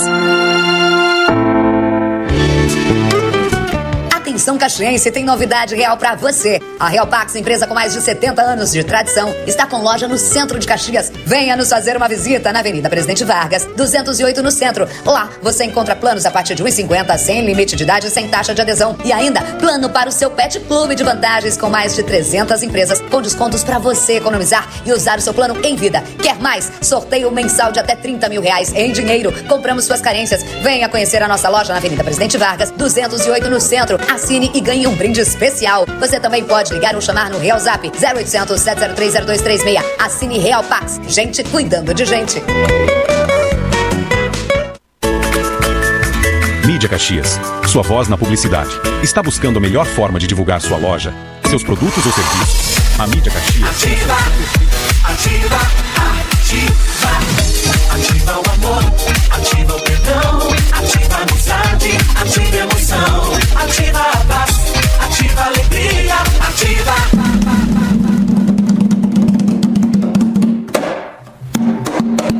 Estamos de volta com o nosso Pode Axé, recebendo hoje aqui o Babá Felipe, fundador da Macumba Carioca. Babá Felipe, você também é iniciado no IFA? Sou babalão do culto Ifá, sou iniciado em vários orixás dentro do culto tradicional Yorubá. Então sou o Luô Orixá, então eu pratico tanto a Macumba Carioca quanto o culto Ifá e o culto a Orixá. Perfeito, perfeito. Bom, gente, como vocês sabem, né? Nós, quando voltamos do intervalo, a gente vem com o nosso famoso quadro A Boca de Exu. Babá Felipe, vou explicar ao pessoal, aos ouvintes, vou explicar. A Boca de Exu são várias perguntas que nós temos dentro da caixinha ali, né? E aí dessas perguntas nós vamos da fria, morna e a quente. Tem coisa bem polêmica ali dentro. E todas as perguntas são você que responde, tá? Mas vai tirar, pra não falar, só o Thiago tirou, tem treta. Não, tira o Lemor, tira você e tira eu. Cada um tira uma pergunta e a gente vai começar a desenvolver esse quadro a partir daí. Lemor, fica à vontade, meu querido. Não, começa com o nosso convidado. Começa com o convidado. É você mesmo que lê. Pode ler. Tu mesmo. Ó, isso aqui é polêmica, hein? Eu adoro. Quem deveria regular o Ogã? A tradição do culto ou a lógica do cachê? Eita! Cara, eu tenho Ogã em tese na minha casa, né, cara? Então, polêmica ganha, mas vamos lá. Eu acho que o Ogã, ele não deveria nem existir, para início de conversa. Tá? Então, o Ogã, ele é um cargo dentro do candomblé, dado aquela pessoa, aquele homem, que não entra em transe. Né? Então, o cara não entra em transe, ele vai virar Ogã. Gente, a incorporação no culto do orixá não é necessária. Então, o fato do cara incorporar não faz ele ser diferente de ninguém. Sim. Mas virou um cargo de auxílio do sacerdote enquanto o sacerdote estiver incorporado. Então é um cargo da confiança do Pai de Santo. Então, geralmente a regulamentação do Ogã para dentro da casa, né, é feita pelo aquele cara que o Pai e Mãe de Santo confia que não vai abandonar ela, não vai fazer nenhum tipo de besteira. E eles falam que o cara já nasceu feito. Primeiro que iniciação em orixá é uma ritualística. Se você não passou pela ritualística, você não foi iniciado em nada. Você não é Ogã? Não é Ogã. Se não é adochado, assim, se não é adochado, tu não é iniciado em orixá. Então falar que nasceu feito, eu discordo. Ninguém nasce iniciado em nada. Iniciação é um ato ritualístico, né? E a questão do cachê, cara, o Ogã, ele inclusive roda uma macumba por aí, cobra pra tocar e todo mundo tem seu preço e tudo bem também. Eu acho que nesse quesito não tem problema nenhum. O cara cobrar pra fazer alguma coisa, acho que o problema é rotular o cara como um cargo alto, hierárquico dentro do axé, pelo fato de ele não incorporar. Na Macumba Carioca, a pessoa que não incorpora, seja homem ou mulher, ela tem algum papel específico? Como é que funciona? Não tem isso, tá? Porque, inclusive, eu acredito que você pode dar uma consulta no seu Exu Saponjeiro sem estar incorporado, porque não existe só um meio de... Diferentes meios de unidades. Né? Então, não tem diferença. Óbvio, eu tenho Ogã na minha casa, que é iniciado no candomblé, confirmado no candomblé, e que era Ogã. E o que se... Ninguém apaga a história, né? Então lá continua sendo Ogã, porque já veio Ogã. Então tem o seu respeito, que não vou apagar o respeito, nada que a pessoa já teve. Mas na Macumba Carioca, assim como a Umbanda, não vejo problema nenhum de mulher tocar tabaque. Não tem diferença nenhuma e é todo mundo. Então, eu costumo bater, eu costumo bater um pouco nessa tecla, né? Que é a questão dos cargos de nação dentro de ritos que não fazem parte da mesma. Então, assim, as pessoas piram um pouco comigo, né, principalmente porque eu falo muito de Eked e Ogã. São títulos do candomblé. Então saiu do candomblé, veio para Umbanda, como muitas vezes acontece, às vezes até incorpora, tá? E eu já participei de feitura, de preparação de médium, que veio do candomblé Ogã 20 anos, chegou dentro da macumba carioca, da Umbanda, e deu o seu santinho ali, né?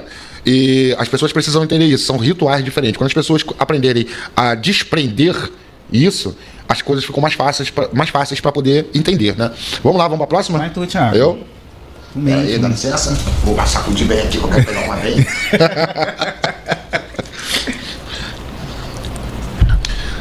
Quando se diz que se não fizer o santo a pessoa morre, isso é fundamento ou terrorismo religioso?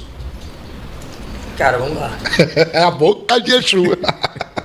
Eu vou começar dizendo que o santo só existe dentro da igreja católica. Ninguém se inicia em santo. Então, por aí, é só uma clicada, né? Esse movimento. Mas o santo que as pessoas vulgarmente chamam os orixás como santo, se você não fizer, você morre. Vamos lá. Não é por aí, tá? Por que não? Porque está muito mais no âmbito do terrorismo espiritual, para poder os sacerdotes ganhar dinheiro, se aproveitando da fragilidade emocional e do medo das pessoas, do que do campo da morte. Mas vamos lá, há de se observar o contexto, tá? Tem ebó para tirar Iku? Tem. Então não se tira só morte com iniciação. Tem ebó para tirar Iku.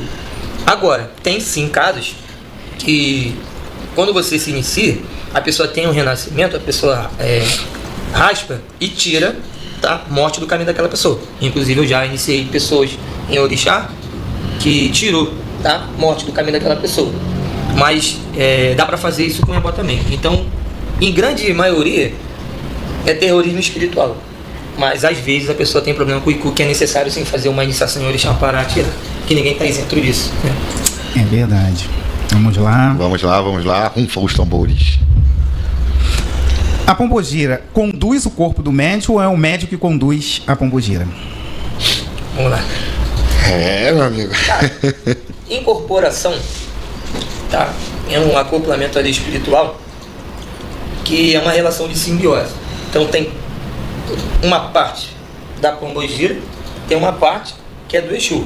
Agora, à medida que isso vai acontecer, vai depender do ori da pessoa.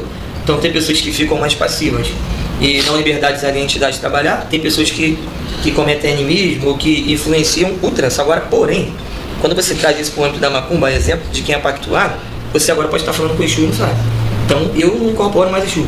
Sim. Exu fica comigo 24 horas. Então quem acompanha lá o meu trabalho, quando for chamar uma entidade para falar com a pessoa, não vou se sacudir, não vai acontecer nada. Quando você vê, você está falando com a entidade. Então existe a incorporação de quem não é pactuado, é aquele transe mais abrupto que sacode, chega para falar, e tem a pessoa que é pactuada, que vive com Exu 24 horas e você às vezes não sabe quando chegou, quando foi embora, com quem você está falando. Então não existe uma fórmula que possa definir que a pombogira está conduzindo a coisa ou o médium está mais conduzindo. Isso vai depender muito do ori da pessoa envolvida naquele transe, sim, da entidade e do nível de visão espiritual de pactuação daquela pessoa. Ok, respondido. Mais um aí. Mais uma, pode ir.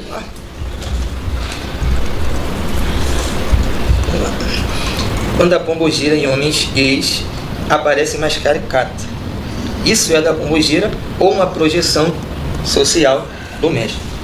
Cara, vamos lá.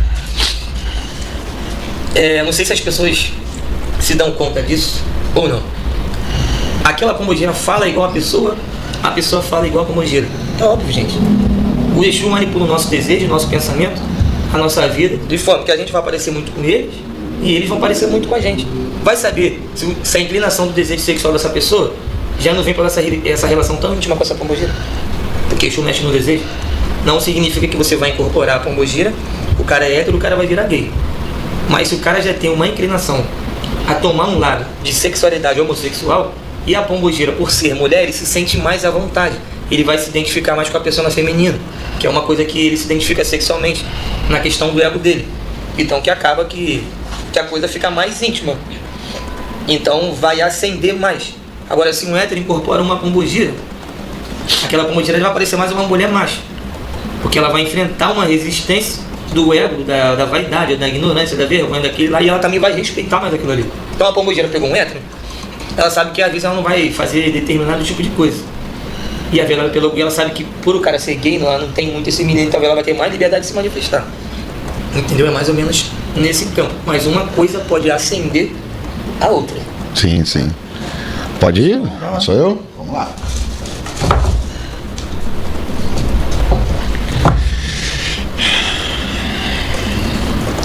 Exu, fecha caminho amoroso ou isso é leitura moralista da vida afetiva da pessoa?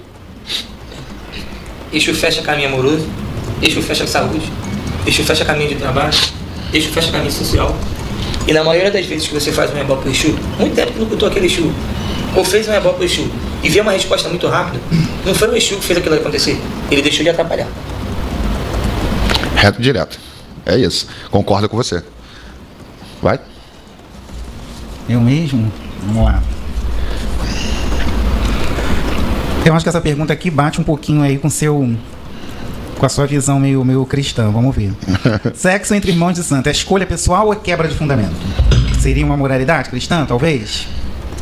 Sexo entre irmãos de santo a questão não é a moralidade cristã. Isso vai, às vezes, dar problema no andamento daquelas pessoas na comunidade do axé.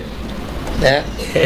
Eu nunca vi problema nisso, mas tem pessoas que já saíram da minha casa porque tiveram relacionamento na casa, eu apoiei, romperam o relacionamento e uma dessas duas pessoas saiu da casa porque não queria mais conviver com a outra. Com ela. Sim. Então o problema não é os irmãos fazer sexo. Se todo mundo quiser sentar no caminho e fazer suruba, é problema deles. Mas desde que o momento que essa relação torne-se um problema para o convívio dentro daquela comunidade, passa a ser um problema. Sim. Na sua casa, no caso de casais, você recebe, cuida dos dois? Casais, casados? Cuido dos dois. Se eu tiver que cuidar da minha mãe, da minha esposa, do meu filho, se eu tiver que dar bolinho em todo mundo desde que minha mão verificando coisa daquela pessoa for boa, não tem problema não. Essa questão de não poder cuidar de casal, do filho, da própria mãe, é algo que o Candomblé inventou, porque nem na Nigéria isso é assim, em Benin não é assim, na África não é assim, a família cuida da família. Entendeu? Então isso é um dogma muito candomblessista.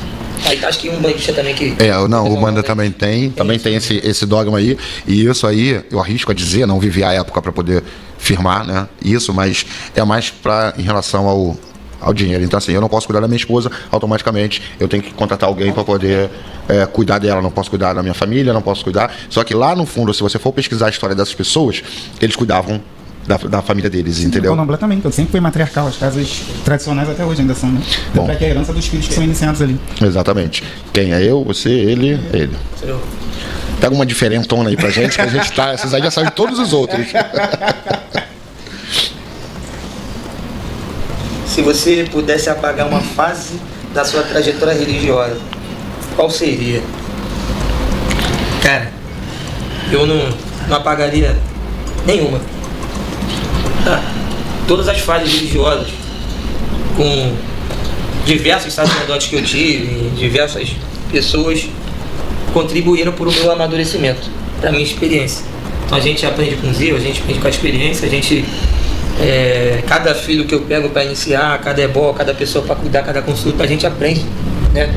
Cada consulta incorporada a gente aprende, não é assim? É verdade. Mentirosos falam que não lembram de nada, que é mentira, faz parte do teatro, né? Então tudo serve de aprendizado, de lição.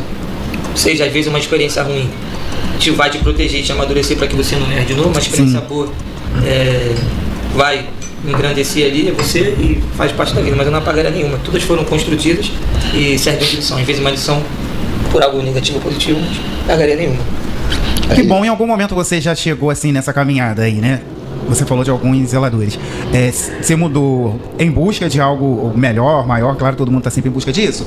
Ou teve algum momento que você já enfrentou alguma perda na sua vida? As minhas mudanças, que em questão de sair do Candomblé e tudo mais, não foi por questão do sacerdote ou da sacerdotisa. Foi questão de ideologia. O Candomblé é sincrético. Pessoas que negam esse fato. Não, é sincrético. Isso. Não, o Candomblé é sincrético. Eu sei disso. Não, Eu sei disso. É sincrético. Então por isso que que eu faço parte do culto tradicional. E quando a gente fala do candomblé sincrético, é na sua própria formação mesmo, porque você vê que cultural, que dentro do Queto, por exemplo, você tem ali vodões que são do Jeje, né, como Nanã, etc e tal. Então só isso, por si só, isso já é sincrético. No orixá do Queto, fala que é vodão. Exatamente, eu costumo dizer que assim como tem um bandista da macumba carioca, também tem candomblessista. Por que eu digo isso? Hoje, muito se vê Exus, entidades dentro das giras de candomblé e pouco xirê de orixá, sabe? Tem festa no meu candomblé. Quando você chega lá, tem Exu fazendo festa. Tem Exu fazendo festa. Quando que vai ter um xirê de Ogum? Quando que vai ter uma saída de Xangô? Então, essa leva de Exu e Pombagira também está entrando para dentro do candomblé e ocupando um espaço muito bom. A ponto, isso aqui é fato real. Eu conheci minha esposa dentro de um terreiro de Jeje. Que de Jeje tinha acho que 5%. Tinha assentamento de caboclo, tinha assentamento de preto velho. Sim. A gente tem uma mistura cultural muito grande de forma geral, não é só religiosa, não. A gente pode cortar porque tem candomblé que o rancor é uma coisa e sabe outra, né? Também. Tem isso. Também. Você chega lá, reza uma coisa, fundamento é uma, a sala é outra. Mas o que é uma banda. É isso. É uma grande mansão. Sim, espiritual. Uma grande mansão espiritual. Vamos lá. Já selecionei aqui. Quem tiver dúvida, volta um pouquinho no vídeo para ver. O que mais te incomoda no terreiro instagramável? O que me incomoda no que as pessoas postam no Instagram? Isso. No terreiro instagramável. Aquele terreiro que só funciona no Instagram. Cara, ou só funciona porque existe o Instagram, né? É difícil. Faz o close certo. O que me incomoda é ele pregar uma prática de cura, uma prática de ebó, uma prática religiosa que na sua vivência lá não aconteça. Ou que o sacerdote se diz íntegro, né? Se diz acolhedor, mas na verdade lá só está visando o teu dinheiro. Aí isso aí se torna um problema. Ou se ele só posta ali o que uma coisa muito superficial, que na verdade por trás também não acontece. Acho que o instagramável tudo bem. A rede social hoje é nosso meio de comunicação. As redes sociais principais, o WhatsApp também é uma rede social. Eu acho que seria um problema se o que está sendo mostrado na rede social não for a mesma coisa do que exista por trás da rede social, porque existem inclusive muitos sacerdotes por aí que dão uma de puritanos, mas por trás existem várias histórias horrendas. Então, que a gente mais conhece. Se tiver um casamento por trás, vou te falar que dessa galera aí, 95% é bem desse tipo aí. Olha, eu vou te falar, a pergunta é pra você, mas eu vou responder. O que mais me irrita nesse ritual instagramável é que é só solução. Gente, todo mundo fica milionário, todo mundo fica rico, é uma frota de não sei quantos carros, é a mansão, é o que mais me irrita. Cara, mas ser sincero é difícil hoje em dia, mas eu sou. Eu vou falar isso aqui, talvez essa pessoa que me fez essa pergunta fique com raiva de mim, mas desculpa se ficar. Babá, me ensina uma magia pra dinheiro rápido. Eu respondi, cara, vou ser bem sincero. Se existisse magia pra dinheiro rápido, todo babalão tava rico. Todo nigeriano tava com dinheiro, ninguém tava com dinheiro. É verdade. Mas já funciona assim, se o teu olho estiver equilibrado, você depende do teu destino, depende do teu caminho, da tua ancestralidade. E das suas escolhas, né? Não adianta a pessoa também fazer escolhas erradas, do teu caráter, da tua conduta. Não existe isso, tá? Porque vou fazer uma pactuação, não sei com Deus e com alguém, não sei o que, vou ficar rico, do nada. Cara, se pactuação com um bode fosse deixar alguém rico do nada, tava todo mundo rico, porque por que você tem gente que investe 100 mil no negócio? Pra quê? Paga 1.500 num bode e fica rico. É verdade. E aí nós teríamos um grande problema. Bodes sendo criados dentro de casa, caiu um pouco o faturamento. A inflação, exato. Bode seria ouro. Porque todo mundo da escola até os 18 já tá guardando dinheiro para comprar o bode, não para faculdade. Exatamente, para comprar o bode. É verdade. No TikTok, tô aqui na live, vou até falando, no TikTok teve a menina, né? Que ela tava vendendo o trabalho da riqueza. Parcelado, né? Que era 10 mil reais. 10 mil aí só reais, pagava 1.500. O restante, só pra ela comprar o bode. Porque ela tinha certeza que você ia pagar o restante do dinheiro porque tu ia ficar milionário. Aí nessa brincadeira, você bota aí 100 pessoas pagou o valor, lá, mas acho que não era 1.500, acho que era 500 reais. Acho que era 500 reais. 500 reais, você bota 100 pessoas, é 50 conto no bolso dela. Alguém ficou rico. Alguém ficou rico, né? Não foi a pessoa, mas alguém ficou rico. É você.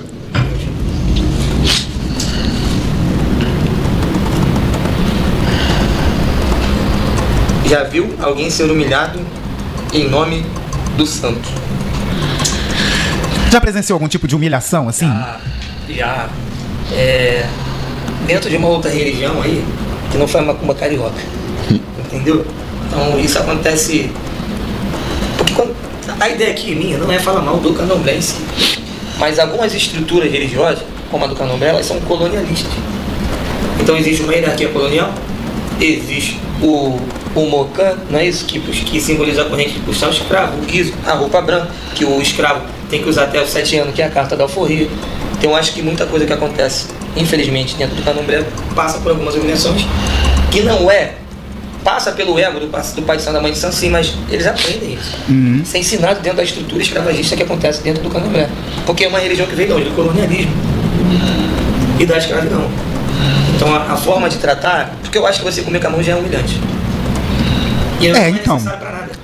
Então. Se for na Nigéria, na iniciação de orixá, não precisa. Se eu te iniciar em orixá hoje, tu não vai comer com a mão, tua vida vai ter uma resposta daquele orixá. Mas por que tem que sentar no chão? Por que tem que comer com a mão? Porque isso não tem absolutamente nada em relação com o culto de orixá. É trote, não, né? Ação deliberada, sem o mínimo de necessidade, vindo de uma tradição que é colonialista. É a estrutura da religião. Mas isso não quer dizer que a estrutura do candomblé não seja também uma ótima religião que preste... Não, mas a pergunta é assim, você já viu alguém ser humilhado? Assim, não é o candomblé ser uma estrutura humilhante. Já vi. Mas você já viu assim, a pessoa ser humilhada por entidade, por conta da hierarquia do culto? Isso, do culto. Entendeu? Então não estou falando que a pessoa humilhou, não estou ali culpabilizando a pessoa que praticou. Eu estou culpabilizando o sistema. A estrutura. Então você sofre, e você depois você quer retribuir aquele sofrimento em dor. Porque eu sofri, porque eu paguei, porque eu fiquei com fome. Sim, a gente ouve muito falar isso assim. Pra quê? Porque você tem que acordar alguém de madrugada para dar um banho gelado. Depois continua com um emprego ganhando pouco, continua cheio de problema, com a geladeira vazia, mas acordou de madrugada para tomar banho gelado. Mudou o que da pessoa? Nada, é trote. Sim. Não tem necessidade nenhuma. Então, eu acho que alguns rituais desses são desnecessários mediante ao culto de orixá, que é o que eu pratico, mas está dentro da religião e tudo. Da religião, por isso muita gente está saindo do candomblé e está indo pro Ifá.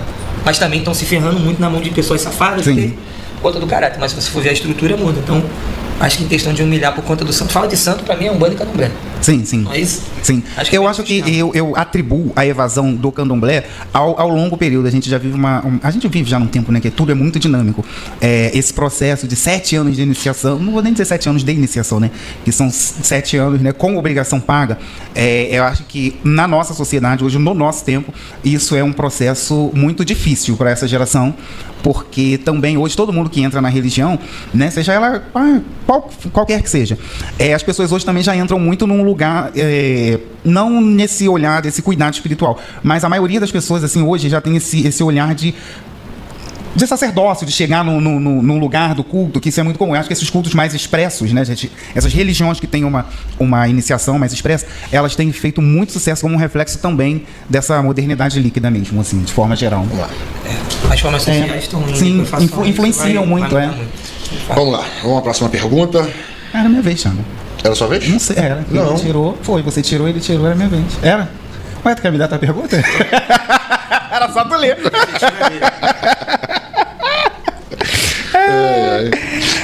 Eu acho que essa pergunta aqui já foi respondida por ele na nossa conversa. Não, então vai, puxa outra. Não, vou perguntar, mas ele já respondeu isso assim reiteradamente. Questionar a manifestação, a performance do espírito, né? Seria intolerância religiosa ou responsabilidade. Ele já falou várias vezes então, isso. Puxa outra, macumba carioca, senão vai não se tem esses critérios. Ficar repetitivo. Puxa outra. Vamos lá. Faz aí uma vibração. Aquela de fogo. Nossa, daqui veio 2 juntas. Vamos lá. Essa daqui também ele já respondeu. Pode ler para eu não dizer que eu tô de causada que eu vou pegar. Você já falou sobre isso, o meio a meio, né? Do médium, da consciência do médium. Então vai. Falou. Tira tu mesmo, pra tu dar sorte. Que me cortou minha gira. Vai, pega teu papel. Não, porque ele já realmente, né? Foram 2 perguntas que ele tinha. Quem regula Exu hoje? A tradição ou o engajamento? Boa, né?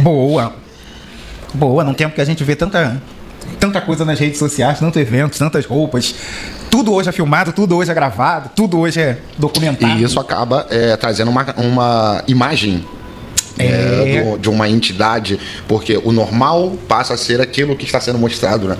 Responde aí, papai. Eu sou um pouco... Eu não tenho muito problema com a questão da rede social, dentro de um limite do que pode ou não pode ser mostrado, né?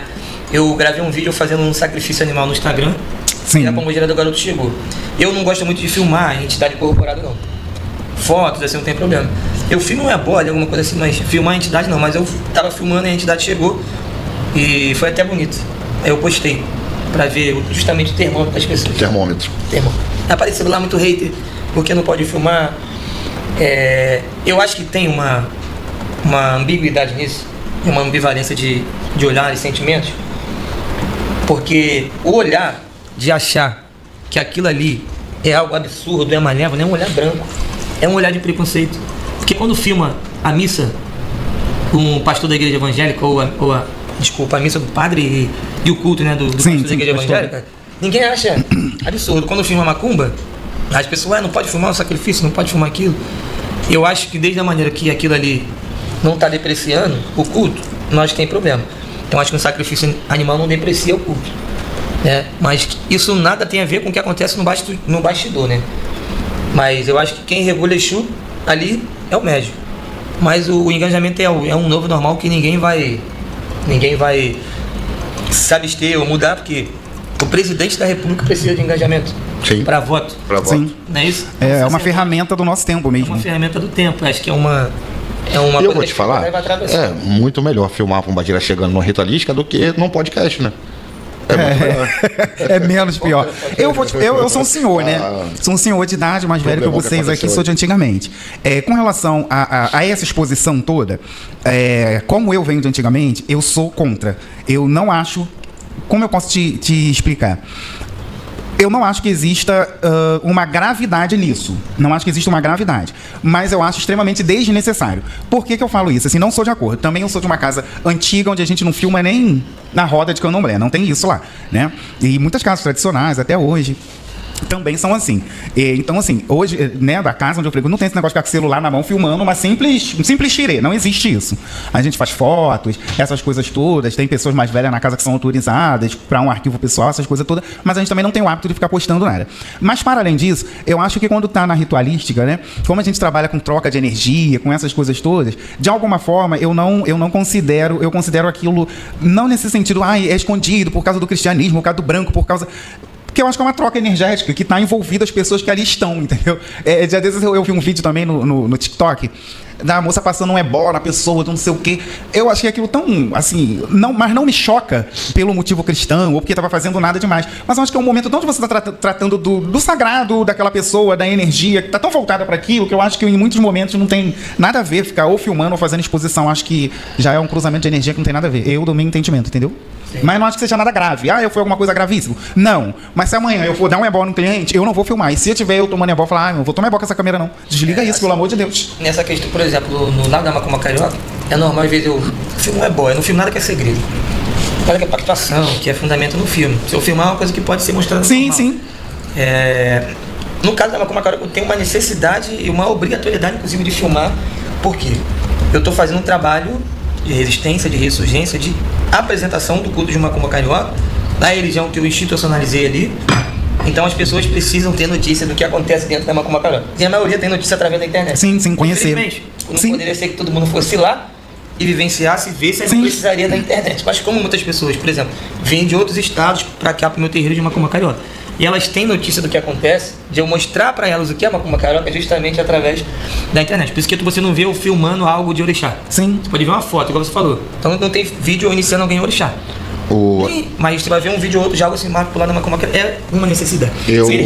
Não, mas hoje também as pessoas às vezes não sabem filtrar. É o que eu tô falando, assim. Tem coisas que não tem gravidade nenhuma, você mostrar, é natural, assim. Eu, da minha concepção. Não, mas assim, em alguns momentos a gente vê que as pessoas meio que passam do limite. Passam do limite. As pessoas, eu tenho a seguinte visão, as pessoas precisam entender os dois pontos da coisa, né? Foi como eu falei na entrevista passada aqui com o Baba, como é que é o nome dele? Marcelo Azuni, né? Ele me fez essa pergunta e eu falei assim, cara, eu não vejo problema a partir do momento que você está divulgando algo importante. Então, algo interessante da religião, que para as pessoas entenderem, eu acho legal. Eu não acho legal a banalização, né? Sim. Que é o seguinte, como aconteceu com o nosso amigo aí, não é você não, é um outro caso que está rolando na internet aí, do Exu de chegar no podcast. E aí as pessoas iam defender e falar que, mas o seu set da Lira desceu em rede nacional. Só que a situação era completamente diferente, né? Os tempos eram outros e a situação era completamente diferente. E antigamente, os nossos magistas, os nossos feiticeiros, nossos babas, tatas, eles tinham um jornal. né? Antigamente recente, né? Então, antigamente você abria o jornal, tinha uma página inteira, né? Então, é um meio de divulgação do trabalho, da apresentação dessa religião para a sociedade. Eu acho interessante. O que eu não gosto é da banalização, como o Exu fazendo live, né? Exu, eu não vejo necessidade disso do Exu ir fazer uma live, entendeu? Do Preto Velho, outro dia, para uma barra de rolagem no TikTok, eu passei com um Preto Velho jogando búzios. Entendeu? Verdade. Então, assim, cara, isso é fora do comum. Vamos à última. Quem tira? Tu? Tu mesmo. Vai tu, Felipe. Ficou zangado? Ficou sentido? Eu fiquei. Vamos pra última. Jogou esse feitiço que eu tomei o papel dele, eu só tirei o papel tudo com a mesma pergunta. Isso aqui, vamos pra outra, vamos? Vamos pra outra aqui, tô cansado dessa pergunta. Puxa agora, você, irmão. Tem que renovar essas perguntas que já não são mais novidade, vamos lá. A gente acabou de falar sobre, tem coisa que virou conteúdo, mas não deveria? Acabamos de falar sobre. É que a conversa tá rendendo bem. Vamos lá. Praticamente a gente também já falou. A pombagira muda conforme o médium ou o médium molda a pombagira? É a troca, a gente falou sobre. Então, pega uma, você vai que dá sorte. Vai que. Quer renovar essa caixa, mamãe? Quer renovar? Já sentiu que alguém se aproximou de você por interesse espiritual ou status? Pô, legal. A maioria. Dá um nome. A maioria. Nome, 3 nomes. Cite 3 nomes, tá embaixo. Infelizmente, a maioria das pessoas que se aproximam da gente não é por gostar, por carinho, por querer contribuir, é por interesse. Enquanto a gente serve, tem utilidade para a pessoa, o pessoal tá ali com você. Perdeu a utilidade, ninguém quer você. Se você não tiver moeda de troca, você fica sem nada. É Exu, não é isso? Tem que trocar. As pessoas são ingratas, as pessoas são egocêntricas, as pessoas são vaidosas. Por isso que eu cultuo ali, ajudo as pessoas, tá? Continuo ajudando. Mas porque a gente sabe que ali a gente está fazendo por vocês. Sim. Se fosse pelas pessoas. O sacerdócio é uma missão, né? Um sacerdócio é uma missão. Pode xingar, a maioria das pessoas são filho da puta. Então já tô rodeado de gente filha da puta e continua chegando um monte de gente filha da puta, entendeu? E o pior, o sacerdócio é uma missão, Quando eles não obtêm exatamente aquilo que eles querem, você é ruim. A culpa é sua. A culpa é sua. Ou tá dando certo e é a pombagira. Deu errado, a culpa é do Pai Santo. É isso. É desse modelo. Gente, acho que a gente tá chegando ao fim do programa, não tá? Estamos 3 minutinhos. Que incrível, passa tão rápido, né? A gente fala assim, são 2 horas de papo, mas passa tão rápido. Tão rápido, né? E Babá Felipe já gosta de falar? É isso, vamos deixar esses 3 minutinhos. Provavelmente tenha alguma consideração que ele queira fazer. Babá, fala suas redes sociais, fala um pouquinho do trabalho, quando vai ter uma festa lá. Então, pessoal, a divulgação do nosso trabalho, né, da Macumba Carioca, principalmente pelo Instagram, que é @Macumba Carioca RJ. Tem o Instagram do Macumba Carioca, o TikTok também, é porque eu não entra muito, mas tem o TikTok do Macumba Carioca RJ também, tá? E eu tenho o Ilê e Bilé, a Orixá de Bará, né? Também tá o nosso Joy Fá. Então, eu tenho um templo de culto tradicional Yorubá, né? Senhor Orixá e Bilé e Joy Fá, que eu sou sacerdote de Orixá e Babalô dentro do culto Ifá. Então eu faço lá iniciações de Orixá, iniciações de Ifá e tudo mais. Eu toco gira de Macumba Carioca mensalmente, como você foi no Mano Valão, eu faço a gira na rua, né, gente? Sim. Então eu faço a gira na rua para atender as pessoas ali que não tem às vezes o dinheiro da passagem para ir no terreiro, que tá passando ali. Então eu levei Exu pra rua incorporado mesmo ali, Exu tá na rua trabalhando. De fato, Exu na rua. Então a ideia é essa, faço dentro do terreiro. Mensalmente eu tenho hoje 2 cursos presenciais, né? Que é o Mistério de Exu e Pombogira, que eu ensino desde a origem do culto Exu e Pombogira até as práticas. Eu entrego o jogo de búzios consagrado ali, porque eu acho que todo mundo tem um jeito de se comunicar com o seu ancestral. Não atender a pessoa se não for sacerdote, mas a maioria das pessoas que vem fazer esse curso já são sacerdotes. Eu tenho um curso sacerdote de Exu, presencial também, que eu ensino ali como a pessoa cultuar o Exu. Eu já dei esse turma presencial para quase 200 pessoas e os cursos online, né? Que é o curso Mestres em Exu, curso Assentamento de Exu, curso Malandragem Carioca, que é lançamento. Que eu trago uma visão de malandragem que quase ninguém tem dentro da Macumba, e prática de malandro quase ninguém tem. E eu dou esse curso no Rio e estou dando em São Paulo, né? Então, no dia 29 de março eu estarei em São Paulo ministrando o curso Mistério de Exu na Zona Norte. E mês que vem aqui esse curso presencial no Rio. E basicamente é isso. E tem a Associação Brasileira de Macumba Carioca, que todo mundo pode se associar, para você ter os direitos de associado na Associação Brasileira de Macumba Carioca e os deveres também, regidos pelo nosso Estatuto Social. E tem algum site específico? Eu tenho o site da Macumba Carioca, macumbacarioca.com. ou macumbacarioca.com.br. Tem o site da Macumba, tem todas essas informações no nosso site. E aquela pessoa que se interessa em abrir uma casa de macumba carioca regular pode fazer a sua iniciação e a consagração do seu cruzeiro de macumba e filiar a Associação Brasileira de Macumba Carioca. Então você vai estar regulado, você vai estar formal. Tem um apoio do corpo jurídico de Macumba Carioca, tem um apoio social e tem um apoio meu de pauta para projetos sociais. Então futuramente eu vou estar aí me associando partidariamente como um candidato dentro da política, justamente para poder correr atrás de apoio social, apoio político para as pautas sociais dentro da Macumba Carioca, né, para a gente estar desempenhando esse trabalho de uma macumba não elitizada, né, de uma macumba visando atender a comunidade, que é algo que está se perdendo. Preto, pobre e periférico. Isso aí, exatamente. Eu ia agradecer, né, ao Thiago aí que me fez esse convite, agradecer você também, a todos aqui que estão ajudando aí pela oportunidade, para a gente poder estar falando de Macumba Carioca, mudar um pouquinho o disco da Umbanda, que Umbanda é faixa, e vamos falar um pouco da Macumba, né? É isso. Bom, a gente agradece a sua presença aqui, foi bem valorosa, a gente conseguiu tirar bastante informação desse movimento, né? Pessoal, segue ele lá nas redes sociais, quem estiver ouvindo aí, pode seguir ele nas redes sociais. Vamos nos despedindo, né, nessa noite. Obrigado a todos aqueles que estiveram com a gente até agora. Falar alguma coisa? Vou sair daqui agora, tô indo lá pro Sagrado Podcast, que hoje eu que vou estar na cadeira de entrevistado. Você foi semana... A gente tá ficando famoso, né, Thiago? Tá ficando. Ai, que agonia, nunca fui entrevistado. Nunca. Eu sempre fico entrevistando os outros. Não, você já foi no podcast. Tô oprimido. Tá oprimido. Bom. Então, mais tarde, estarei no Sagrado Podcast. Axé a todos. E a gente volta daqui... 15 dias. Daqui a 15 dias, sem ser essa próxima terça, a outra terça.